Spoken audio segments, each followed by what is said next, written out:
queridos, dando sequência então ao nosso estudo panorâmico do Novo Testamento.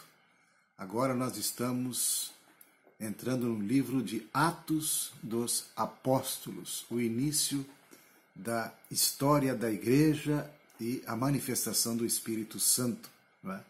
Então, os personagens principais de Atos dos Apóstolos, o Espírito Santo é o principal.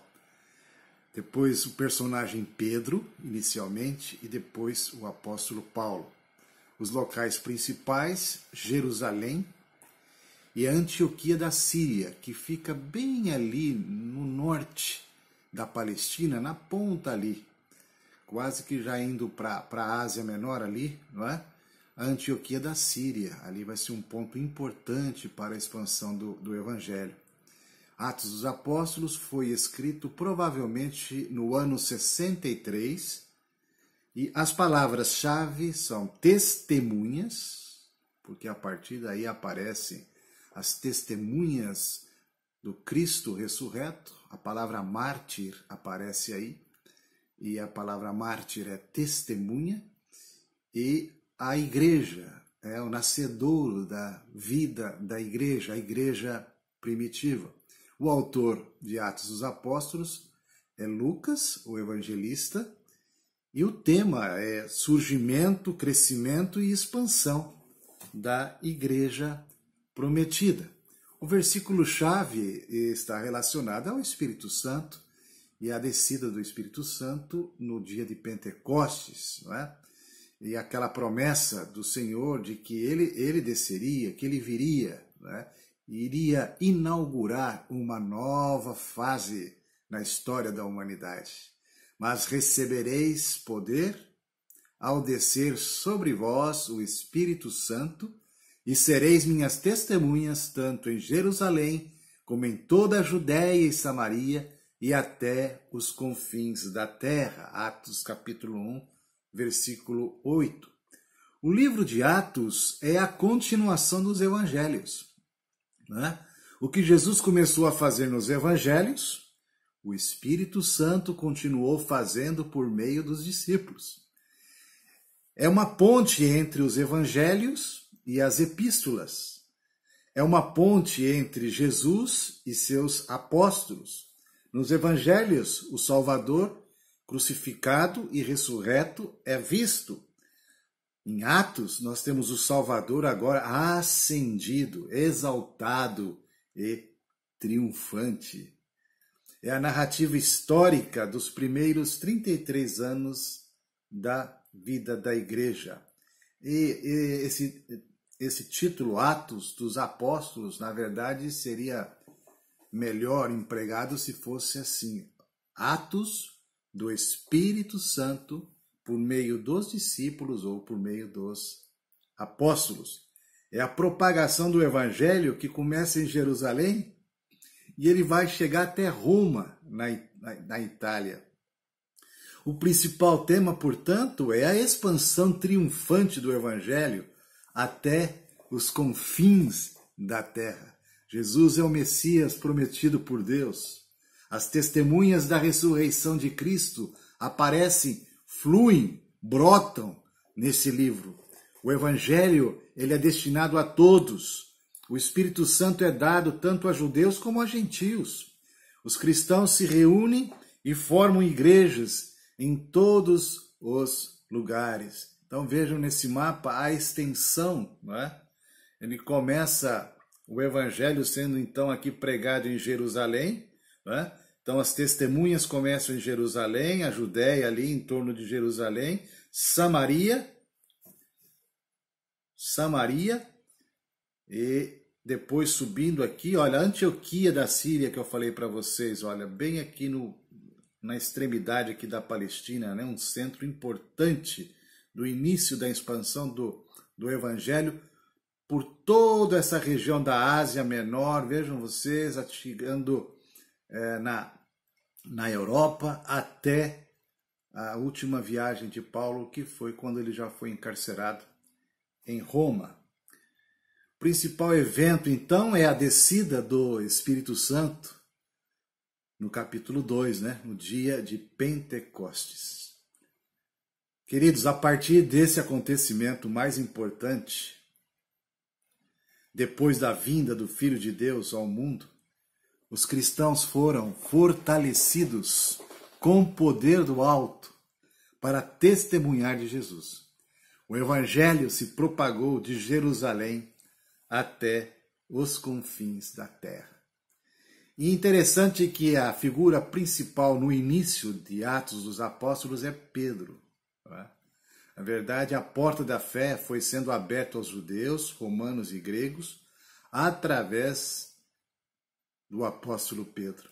O discurso de Pedro após a descida do Espírito Santo lá em Atos 2 é impressionante. Milhares de pessoas se converteram, né? Milhares de pessoas. No primeiro discurso de Pedro, 3.000 pessoas foram batizadas. E nós vemos um Pedro cheio, então, do Espírito Santo de Deus, proclamando a mensagem da ressurreição, do Cristo ressurreto. E ele diz assim, com toda a ousadia, exaltado, pois, ele diz assim, a este Jesus, capítulo 2, versículo 32, a este Jesus, Deus ressuscitou, do que todos nós somos testemunhas. Exaltado, pois, à destra, tendo recebido do Pai a promessa do Espírito Santo, derramou isto que vedes e ouvis.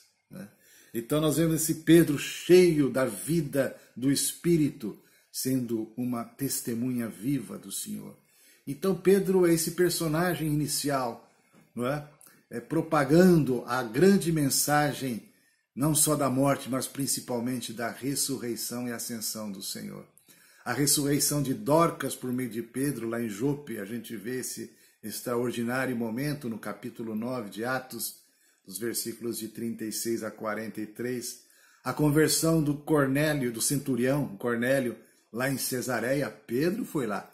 Pedro tinha muita resistência de lidar com gentios, porque ele achava inicialmente que o evangelho e a promessa era só para os judeus, mas ele não resistiu à visão daquele grande lençol com aqueles animais, múltiplos animais imundos, não é? E então ali Deus se revela nessa visão e fala para ele não considerar imundo aquilo que Deus, o que o Senhor santificou e que é a vontade de Deus alcançar. Ele estava se referindo aos gentios. Então, em obediência, Pedro, ele vence essa sua tradição, não é? E ele vai em obediência à palavra de Deus para os gentios. Então temos Cornélio, o centurião, o primeiro personagem, né? Que não judeu. Pedro, esse líder destemido em várias passagens, no capítulo 2, no capítulo 3, capítulo 4, vemos um Pedro que sim, ele se acovardou e negou Jesus naquele momento terrível no julgamento do pátio da casa de Caifás. Ele ali todo acovardado, né? Depois, quando Jesus olhou para ele chorou amargamente, profundo arrependimento, né? Então aquele Pedro tão medroso, no momento da descida do Espírito Santo no dia de Pentecostes, que ele se levantou e passou a ser o mensageiro, o porta-voz das boas novas, ele se tornou tão destemido. Ele estava tão pronto para morrer pelo Senhor se fosse necessário. É ele que disse assim naquele seu primeiro discurso, seu primeiro sermão, quando ele termina, ele diz assim: esteja absolutamente certa, pois, toda a casa de Israel, de que a este Jesus que vós crucificastes, Deus o fez Senhor e Cristo. E Pedro vai e caminha então pela Palestina, não é? Começa em Jerusalém e juntamente com Pedro eles vão até Samaria, ali na metade, na porção central da Palestina, né? E após a pregação de Filipe, eles vão lá ver o que aconteceu, porque Filipe foi usado tremendamente lá em Samaria. Isso está registrado no capítulo 8, os versículos 4, 14 e 26. Você pode conferir lá. E vemos então Pedro em Jerusalém, relatando depois, ele retorna a Jerusalém, a conversão dos gentios. lá no capítulo 11, versículos 1 e 18. O último relato de Pedro é quando ele está sendo livre da prisão no capítulo 12. Mas se você olhar ali então, os primeiros capítulos, você vai ver que Pedro foi aprisionado 3 vezes. Ele pegou cana 3 vezes por causa do seu testemunho a respeito do Senhor. É impressionante como Deus usou a vida de Pedro. Há um registro ali que ele e João vão para o templo de Formosa para orar, e tem aquele aleijado ali na frente do templo, né, e pedindo esmolas. E Pedro diz assim: olha, nós não temos prata, nós não temos ouro, não temos essas coisas. Mas o que nós temos, nós te damos, eu te dou. Levanta em nome do Senhor Jesus e anda. E aquele homem se levantou e começou a saltar. É maravilhoso, né? Aqui temos um mapa da Palestina nos tempos de Cristo. Então aqui começou a propagação do Evangelho, desde Jerusalém, ali a Judéia, Samaria, e então alcançando gentios em Samaria, em Cesareia, né? O centurião, e indo até o norte ali da Palestina, onde está a cidade de Antioquia, que, como eu disse, seria o grande quartel-general da propagação e expansão do Evangelho do Senhor Jesus, a pessoa de Cristo. E então, seguindo, nós temos a conversão de Saulo. Não é?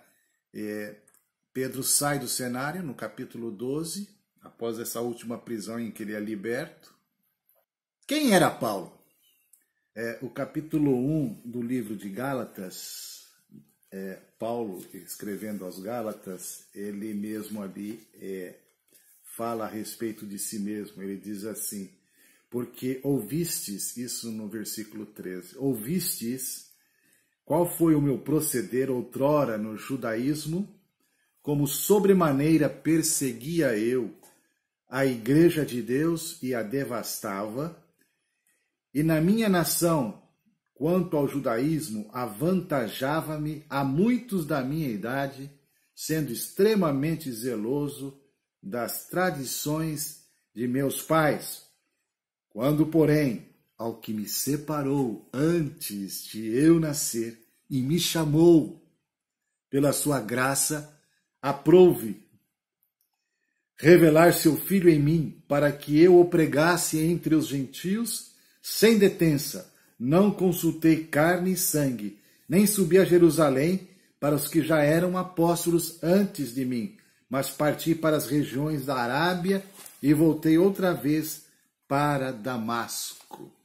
Decorridos 3 anos, então subi a Jerusalém para avistar-me com Cefas, Pedro, e permaneci com ele 15 dias, e não vi outro dos apóstolos senão Tiago, o irmão do Senhor. Ora, acerca do que vos escrevo, eis que diante de Deus testifico que não minto. Depois fui para as regiões da Síria e da Cilícia, e não era conhecido da vista das igrejas da Judéia que estavam em Cristo. Ouviam somente dizer: aquele que antes nos perseguia, agora prega a fé que outrora procurava destruir. E glorificavam a Deus a meu respeito. E também no capítulo 3, ele também fala algo a respeito da sua pessoa, como uma biografia. Ele diz assim: bem que eu poderia confiar também na carne. Se qualquer outro pensa que pode confiar na carne, eu ainda mais. Circuncidado ao 8º dia, da linhagem de Israel, da tribo de Benjamim, hebreu de hebreus, quanto à lei, fariseu, quanto ao zelo, perseguidor da igreja, quanto à justiça que há na lei, irrepreensível. Mas o que para mim era lucro, isto considerei perda por causa de Cristo. Então, aqui temos um pouco dessa narrativa de quem era o apóstolo Paulo, né? A conversão dele, o chamado, você pode ver lá em Atos 9, não é? A passagem extraordinária que ele estava indo a caminho de Damasco e no meio do caminho, então, uma luz intensa aparece, era o Senhor Jesus, ele é derrubado do animal, ele fica cego, inclusive, ele pergunta, quem és tu, Senhor? E a voz responde, eu sou Jesus, a quem tu persegues. Ele perseguia a igreja. Perseguir a igreja era perseguir o próprio Senhor. E depois nós temos um outro personagem, que é Barnabé. Barnabé então se encontra, conhece Paulo, leva Paulo a Jerusalém para apresentá-lo aos apóstolos, no capítulo 9, versículos de 26 a 30. Como eu disse, Antioquia da Síria tornou-se o centro de propagação do evangelho, e Barnabé era o grande líder. Barnabé busca Paulo em Tarso e fica 1 ano em Antioquia, 1 ano, preparando-se para a grande primeira viagem missionária. Essa primeira viagem é a viagem de Paulo com Barnabé e no início estava também João Marcos. Lucas, o autor de Atos dos Apóstolos, participou de momentos da segunda, terceira viagens missionárias e a viagem de Paulo a Roma para o aprisionamento, tá? Tudo isso está descrito em Atos 16, 10 a 17, o capítulo 25, o 21, 18, 27, 1 e 28, 15. Muito bem. Nós paramos aqui, temos que fazer esse estudo de Atos em 2 partes, porque é histórico, é narrativo, tem muitos acontecimentos. Deixamos para a segunda parte, então, para as viagens missionárias do apóstolo Paulo. Ok? Então, vamos prosseguindo, tá? Com esse estudo que tem como lema ser nada cansativo e bem explicadinho. Até lá, queridos!